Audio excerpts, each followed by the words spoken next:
50 rupees ప్రొడక్ట్ని 130 rupees cell చేస్తే loss వస్తుంది.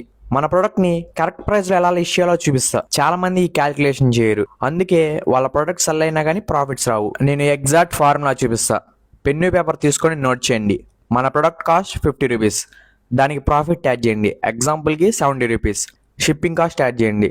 అమెజాన్లో అప్రాక్సిమేట్లీ 60 రూపీస్ అయితే తీసుకుంటుంది. నెక్స్ట్ ప్యాకింగ్ కాస్ట్ యాడ్ చేయండి. ఎగ్జాంపుల్కి 10 రూపీస్ అడుకుందాం. రిటర్న్స్ గురించి ఆలోచిస్తే ఎవ్రీ 10 ఆర్డర్స్కి మనకు ఒక రిటర్న్ అయితే వస్తుంది. దానికి మన ప్రోడక్ట్కి 16 రూపీస్ అయితే యాడ్ చేద్దాం. నెక్స్ట్ జిఎస్టీ అయితే యాడ్ చేయాలి. నేను సెల్ చేస్తున్న కేటగిరీకి 18% జిఎస్టీ ఉంది. మీరు చూస్ చేసుకున్న కేటగిరీని బట్టి జిఎస్టీ అయితే యాడ్ చేయాలి. ఫైనల్గా యాడ్ కాస్ట్.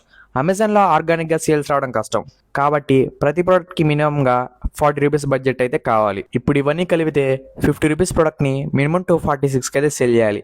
ఇలా చేస్తే మన ప్రాఫిట్స్ అయితే ఉంటాయి. నేను యూజ్ చేసిన క్యాలిక్యులేషన్ స్ట్రాటజీ కావాలనుకుంటే నా అకౌంట్ని ఫాలో చేసి ప్రైస్ అని కామెంట్ చేయండి. నేను మీకు డైరెక్ట్గా అయితే డిఎం చేస్తాను.